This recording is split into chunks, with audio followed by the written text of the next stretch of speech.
हाय दोस्तों, राम बाबू ब्लॉग में आपका स्वागत है। अभी हम पहुंच गए हैं महोबा। महोबा वीरों की खान है। जैसा कि आप सभी देख सकते हैं कि करिया पटवा की ये सारी जगह पटवा ही पटवा है और यहाँ पर ना ही धूल मिट्टी कण से कुछ नहीं है। इस पटवा को करिया पटवा क्यों कहते हैं, ये हम आपको आज बताना जा रहे हैं। इसको करिया पटवा इसलिए कहा गया है क्योंकि परमाल के दो सेनापति थे, देशराज और बच्छराज। देशराज और बच्छराज ये, जैसा कि आप सभी लोग जानते होंगे कि प्रेजेंट में आज इसको दिसरापुर के नाम से जाना जाता है। और इनकी गाथा ऐसी है, ऐसी महान गाथाएं हैं इनकी कि जितना भी कहें कम है। तो इस करिया पटवा के बारे में आपको बताने जा रहा हूँ। ये सारा आप जैसे देख सकते हैं, ये पीछे मज़ार बनी हुई है और ये सारा महोबा का नज़ारा है, आप अच्छे से देख सकते हैं।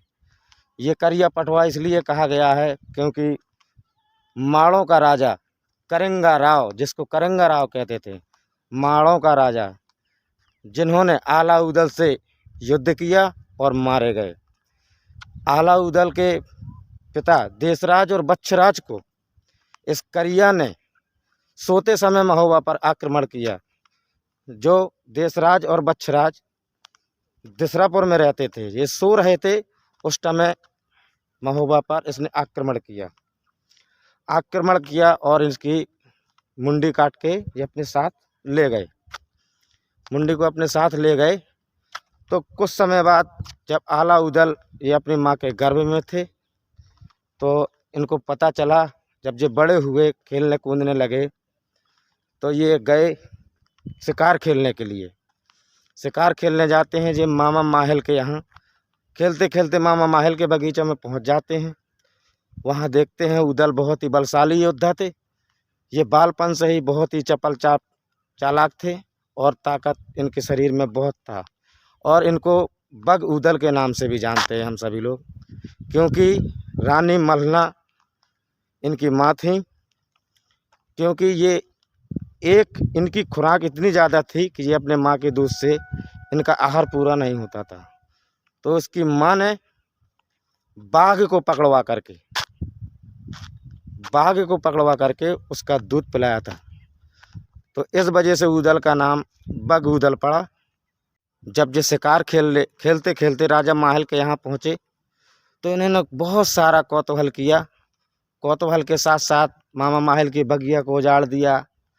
अनाप शनाप पानी जो भरने जा रही थी उनको मारा पीटा। जो कुआं में पानी भर रही थी, उदल ने पीने के लिए पानी मांगा तो नहीं दिया मामा माहिल के राज में। और तब अभय सिंह राजा माहिल का पुत्र था, राजकुमार था, जिसको ये पता नहीं था कि आला उदल कौन है।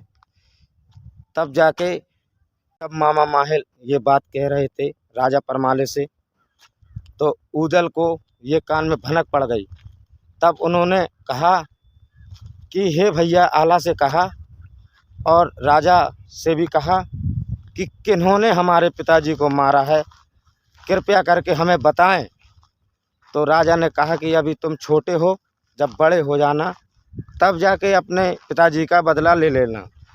तब उदल नहीं माने और आला को भी कह दिया कि यदि आपको साथ चलना हो तो चलो, नहीं तो मैं अकेले ही जा करके करिया को मारूंगा और उसका सर काट के लाऊंगा। ये सुनते ही पूरे राज्य में भगदड़ मच गई, परंतु ये नहीं माने। ये क्योंकि बड़े जोश वाले थे, आला और उदल दोनों भाई, जिसमें उदल बहुत ही ताकतवर थे। ये किसी की नहीं मानते थे। मामा माहिल के बगीचा में ये खेलते खेलते पहुंच गए शिकार करते हुए। तो इनका पुत्र जो है मामा माहिल का, अभय सिंह, आया और उदल को रोकने की बहुत कोशिश की, लेकिन उदल नहीं माना और अभय सिंह को मारा, उसकी भुजा उखाड़ दी, बहुत सारा पीटा। तब जाके अभय सिंह अपनी जान बचा करके भागा। अपने राजमहल पहुंचते ही उसने अपने पिता से बताया कि पिताजी, और उदल नाम का कोई आया है जिसने मुझे मारा है, हमारे बगिए उजाड़ दिए हैं, अनाप शनाप जोरा। तब जाके मामा माहिल महोबा पहुँचे तब जाके उन्होंने राजा परमाले से कहा कि अगर ऐसे वीर होते तो अपने पिताजी का बदला क्यों न ले लेते। ये सुनते ही माहिल कहने लगा कि अगर ऐसे बेटा होते तो अपने पिताजी का बदला क्यों न ले लेते। माहिल को ये कहते हुए जरा सी भी शर्म नहीं आई। इतने में राजा परमाल बोले कि माहिल ऐसी बातों को मत बोलो, धक्का लगा कलेजा जाए। और अभी आला उदल 12 बरस के हैं, अगर कहीं उनने सुन लिया तो शायद जंग भी छिड़ सकती है। कोई बात नहीं, जैसा उनने कहा। तब उदल ने कहा कि मैं अपने बाप का बदला लूँगा, जिसको साथ चलना है चले, अन्यथा की स्थिति में मैं खुद ही अपने पिताजी का बदला लूँगा। तो ऐसे में उदल, आला, ढेबा, सैयद, सारे ऐसे 5 जो भाई थे ये सारे तैयार हुए। और तब जाके उदल माड़ों के लिए तैयार हुए अपनी सेना लेकर के, करिया से युद्ध करने के लिए माड़ों के लिए ये चलते हैं।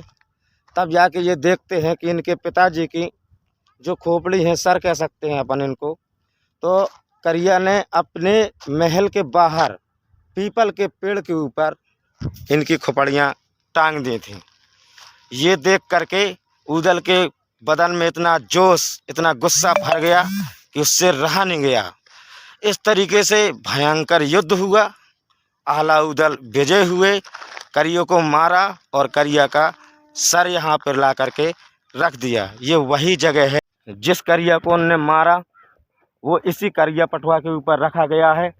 और इस करिया पटुआ की एक विशेषता है कि सारा पत्थर होने के बाद भी यहाँ पर एक ऐसा रहस्यमय कुआं है जिसका कोई आता पता नहीं है कि ये कहाँ निकलता है, कहाँ क्या होता है।